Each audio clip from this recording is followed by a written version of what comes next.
लंबी कानूनी लड़ाई के बाद साल 2019 में राम मंदिर बाबरी मस्जिद विवाद मामले पर सुप्रीम कोर्ट के एक फैसले के बाद अयोध्या में 2.77 एकड़ भूमि राम मंदिर निर्माण के लिए ट्रस्ट को सौंप दी गई थी और दूसरी ओर मस्जिद के लिए अयोध्या से 25 किलोमीटर दूर धन्नीपुर गांव में एक प्रमुख स्थान पर 5 एकड़ भूमि आवंटित की गई थी। एक और रामलला के मंदिर की प्राण प्रतिष्ठा हो चुकी है। भव्य राम मंदिर लगभग पूरा बनकर तैयार हो चुका है। रोजाना लाखों श्रद्धालु दर्शन कर रहे हैं, तो दूसरी ओर मस्जिद के लिए सौंपी गई जमीन अभी भी वैसी की वैसी ही पड़ी।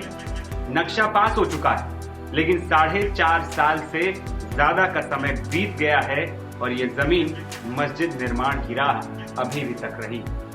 मस्जिद कब तक बनेगी या बनना शुरू हो पाएगी, इसका जवाब किसी के पास नहीं।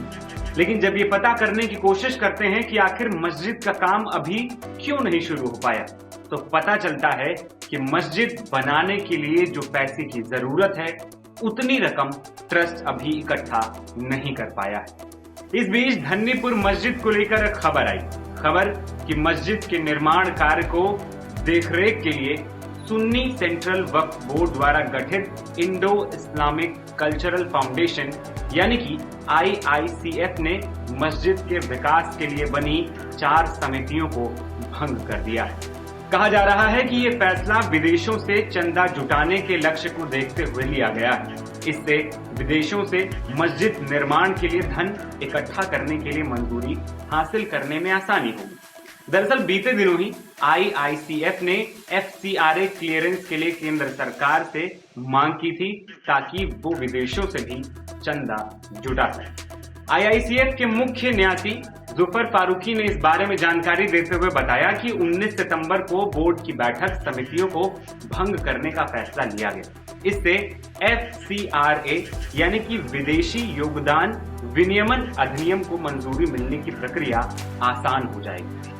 ट्रस्ट अभी तक अयोध्या के धन्नीपुर में आवंटित 5 एकड़ पर बनने वाली भव्य मस्जिद के लिए सिर्फ 1 करोड़ रुपए ही इकट्ठा कर सका है। जुफर फारूकी ने कहा कि उनका ध्यान अब विदेशी अंशदान के लिए जरूरी प्रक्रिया को तेज करने पर केंद्रित है। दूसरी ओर समितियों को भंग करने के बाद बाबरी के पक्षकार इकबाल अंसारी की प्रतिक्रिया भी सामने आई। बाबरी के पक्षकार इकबाल अंसारी की ओर से कहा गया कि सरकार जो करती है अच्छा करती है। सरकार ने मस्जिद के लिए 5 एकड़ जमीन दे दिया, लेकिन इंडो इस्लामिक कल्चरल फाउंडेशन ने कुछ नहीं किया। अगर वो लोग ईमानदार होते तो अब तक कुछ न कुछ बड़ा काम हो चुका होता।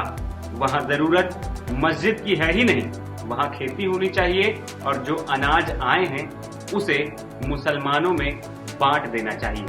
इससे बड़ा पुण्य मिलेगा। वही मस्जिद की बात करें तो इसका निर्माण करने वाला ट्रस्ट IICF ने इस मस्जिद का नाम हजरत मोहम्मद बिन अब्दुल्लाह रखा है। साथ ही इस मस्जिद का नक्शा भी पास हो चुका है। मध्य पूर्व और अरब देशों में बनी मस्जिदों की तर्ज पर 5 मीनारे और गुंबद बनाए जाएंगे।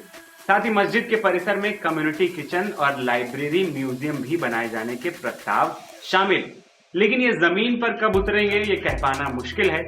वहीं मिली जानकारी के मुताबिक पूरा मस्जिद परिसर बनकर तैयार होने में 30 महीने लगने का अनुमान है और अगर इसी तरह बिना रुके निर्माण शुरू हुआ, जो मुश्किल लगता है, तो अयोध्या में पूरे मस्जिद परिसर का निर्माण साल 2027 में यूपी विधानसभा चुनाव के बाद ही मुमकिन है। मेरा नाम है आदर्श और आप देख रहे थे NBT ऑनलाइन।